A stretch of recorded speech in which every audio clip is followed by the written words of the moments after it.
My name is Mackenzie Nelson. I'm a fine artist and pattern designer, and I am so glad that you are here. Remember when the world shut down in 2020 and it basically made everyone rethink their lives? A lot of business owners struggled during that time. This was especially true for artists who focused on just one income stream, like galleries or print on demand. I don't have to tell you that it's a good idea to diversify your income. It is so wise to develop multiple income streams as an entrepreneur. There's one income stream that I had never heard of up until last year, and it totally blew my mind. Are you ready for it?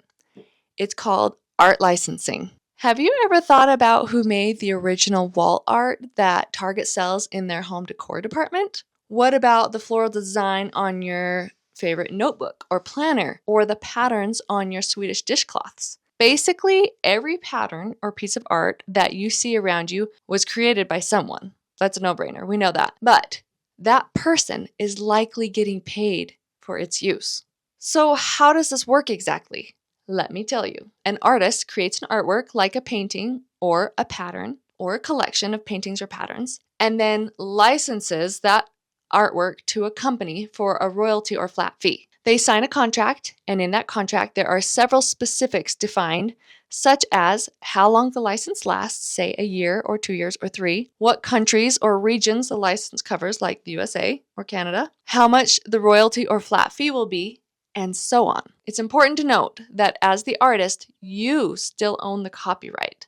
So you're basically renting your artwork to that company for them to use on their products. Many companies require exclusivity in their industry, meaning for the duration of the licensing deal, they are the only company to license that specific artwork from you within their industry. For example, if you license a collection of patterns to a wallpaper company, you cannot license those same patterns to another wallpaper company until the license is ended. But that's only if that first company wants complete exclusivity. Not all companies require that. But even if they do, here is the real beauty about art licensing. You can take that same pattern collection that you're getting paid to license to a wallpaper company, and you can turn around and license it to a fabric company. Some people call it passive income. It's not completely passive income, but it's pretty close because you are getting paid over and over and over again for artwork that you made just once. It's a lot like art prints. There are so many industries looking for good artwork for their products, and these industries include wallpaper, home goods, textiles, stationery, wall art, gift wrap, and so many more. Think about it. Have you ever walked through a fabric store? You'll find 1,000 patterns staring you in the face, and pattern designers are getting paid for every single one of those bolts of fabric. All you have to do is walk through the aisles of a grocery store, like Target or Walmart, and look at the products on the shelves. You will be shocked by how many items have artwork, graphics, or patterns on them. Even the packaging has designs on it. Think about diapers, baby clothes, throw blankets, shower curtains, furniture. You get the picture. So you may be thinking, in theory, this sounds great, but how likely is an artist to just tap into the world of art licensing? Well, I can tell you from personal experience that it is totally possible. Although there's a bit of a learning curve, it's not rocket science. You just have to follow a series of steps to prepare yourself and your artwork. I'll explain more about my own art licensing in a moment, but first we're going to talk about how you can get your very first licensing deal. The very first thing you need to do is you need to look over your body of work and identify your style. Then you need to research companies that you think are a good fit for your art. Do you paint bohemian florals?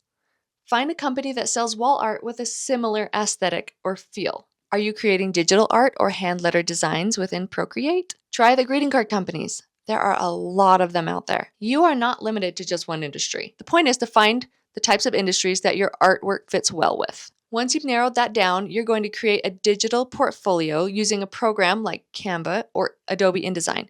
You can also use a portfolio building website. Make sure that your portfolio is professional, clean, organized, and has really clear and nice images. That is really important. Good mock-ups can go a long way. Be sure to include an About You page, your contact information, website, socials, and why your artwork is a good fit for the company or industry you're pursuing. Pro tip, don't wait until you feel like your portfolio is perfect. You could end up waiting months longer than is necessary to start putting your artwork out there. Once your portfolio is ready to go, it's time to pitch. You're going to reach out to companies or art directors by sending them a professional email and a link to your online portfolio. It's as simple as that. Often you won't hear back from them because art directors are really busy. It is crucial that you send a couple of follow-up emails over the space of a couple of weeks or a month. For me, it's a lot like fishing. You have to cast your line a lot, but when you get a bite, it is so exciting. Now, let me tell you about my personal experience with art licensing this past year. So, like I said, last year I learned about art licensing and I knew that I had to pursue it. Shortly after that, I learned how to make patterns, which was an excellent move because patterns are a huge category in the art licensing world. Now, you don't have to design patterns to license your art, but if you're interested, I highly recommend learning how to do it. It's so much fun. Side note, if you would like me to create some videos about pattern design, pattern making, let me know in the comments because that will help me to know if I should make a video about that. I decided to focus on the fabric industry first. I created several pattern collections and then I began pitching. Within a couple of months, and at the beginning of 2024, I landed my first art licensing deal with a small fabric company and I was ecstatic. I then made a goal to get a total of 6 licensing deals by the end of the year. It's the end of November now, and I'm happy to say that I have met that goal. In fact, just today, I found out that I've landed my 7th art licensing goal with a company called Carriage House Printery Fabrics. I'm currently talking with more companies, which I hope will lead to more deals in the near future. Now, not all licensing deals are the same or equal. Some will earn more money than others.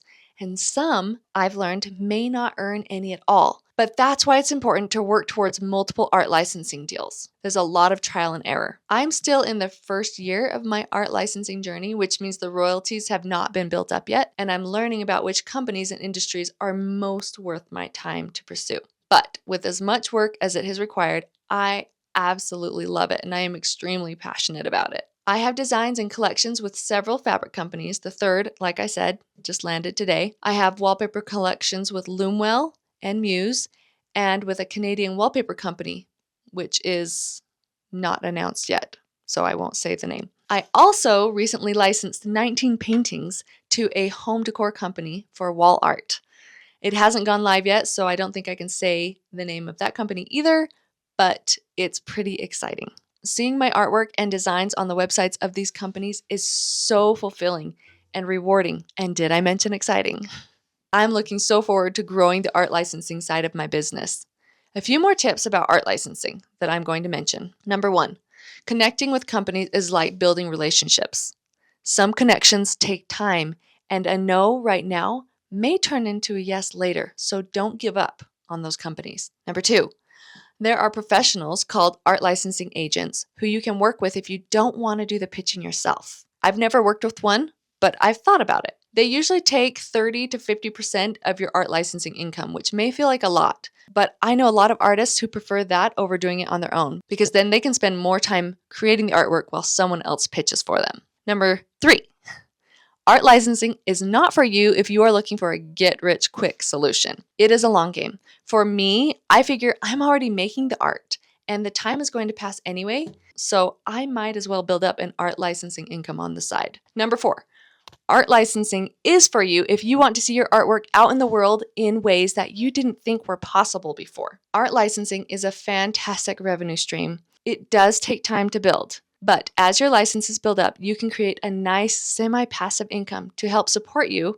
as you work on other aspects of your creative business. What are your thoughts on art licensing? Let me know if you would like me to make videos that go into further detail about art licensing because there's so much to learn and I really like talking about it, so I would not mind. Thank you so much for watching my video. Don't forget to like and subscribe and hit the bell button so you'll know when my next videos are released.